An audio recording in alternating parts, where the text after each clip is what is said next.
이 더위에 온열 질환 조심하시라고 늘 말씀드리고 있는데요. 이 온열 질환만큼이나 또 조심해야 할 게 있다고요. 네, 질병관리청에 따르면 이 살모넬라균 감염자가 6월 첫째 주 66명에서 넷째 주에는 127명으로 2배 가까이 급증했습니다.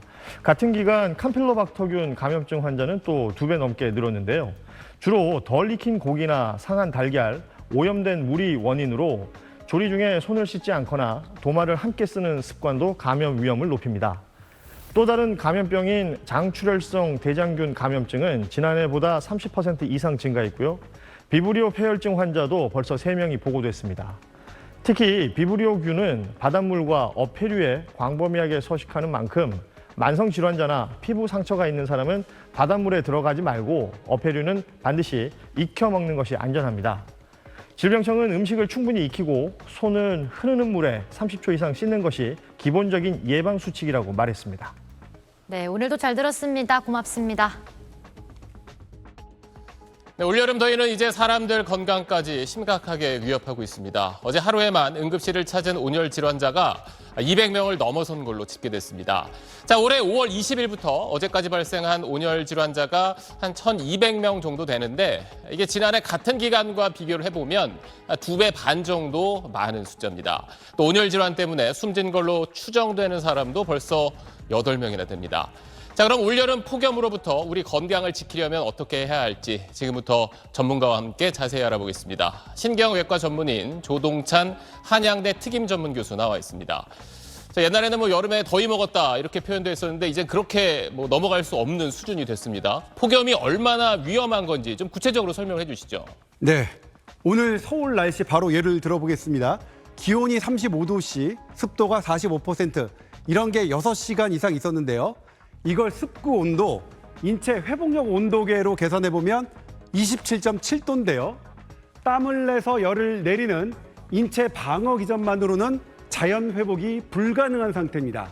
이게 얼마나 위험한지 영상 한번 보겠습니다. 의료진 지침에 따라서 20대 건강한 남성을 폭염에 노출시켰는데요. 분당 75회 뛰던 심장이 불과 3분 만에 106번까지 치솟았습니다. 환자가 어지럼증을 느껴서 바로 중단했습니다. 중단 안 시켰다면 바로 혈압이 떨어지고 의식을 잃었을 겁니다. 의식을 잃었을 때 주변에 사람이 없으면 목숨까지 잃게 되겠죠. 유럽 공동연구팀이 요즘처럼 폭염 상태에서는 불과 5분 만에 뇌산소 공급이 떨어져서 의식을 잃을 수도 있다는 것으로 나타났습니다. 요즘 우리나라 폭염은 이 자체로 재난적 상황으로 봐야 할 것 같습니다. 그러네요. 그런데 특히 이제 이런 날 어쩔 수 없이 계속 밖에서 일해야 하는 사람들이 있잖아요. 그런 분들이 더 조심해야 될 텐데 예를 들어서 어지럽다든지 내가 정신을 잃을 것 같다. 그러면 어떻게 해야 되는 겁니까? 네, 3가지 이유로 의식을 잃게 되는데요. 혈압이 너무 낮아져서 뇌 혈액에 공급이 잘 안 되는 거고요. 체온이 40도까지 올라가서 뇌 자체가 손상받는 겁니다. 그리고 염분이 너무 많이 빠져나가서 삼투압 균형이 깨지는 건데요. 심장이 빨리 뛰거나 어지럽거나 토할 것 같거나 계속 더운데도 오히려 땀이 나는 게 줄어들면 의식 잃기 직전이라고 봐야 합니다. 무조건 다른 사람의 도움을 받을 수 있는 서늘한 곳으로 이동해야 합니다. 앞서도 잠시 나왔지만 이렇게 더운 날은 아무래도 염분이 빠져나가기 때문에 땀을 흘려서 그러니까 미리 좀 소금을 먹어두면 좋다 이런 말도 있었잖아요. 그게 실제 효과가 있는 겁니까? 네, 땀을 많이 내면 실제로 나트륨이 많이 빠져나갑니다. 그래서 소금을 미리 먹어두는 게 더위 예방법을 알려졌었는데요. 그런데 일본 연구팀이 소방관을 대상으로 조사해봤더니요. 폭염 직전이나 폭염 이후에 소금을 섭취하면 온열 질환 위험이 최고 23배나 높아지는 것으로 나타났습니다. 소금을 대충 집어먹으면 너무 짜게 먹는 경우가 많겠죠. 이러면 오히려 삼투압 균형이 깨져서 뇌 부종이 일어나기 쉽기 때문입니다. 그래서 체액과 비슷한 이온 음료로 염분을 보충하는 게 안전합니다.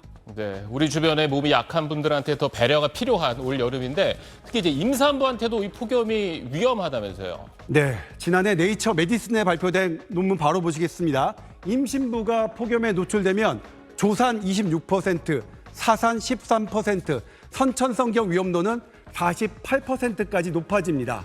임신부에 대한 특별한 배려가 필요합니다.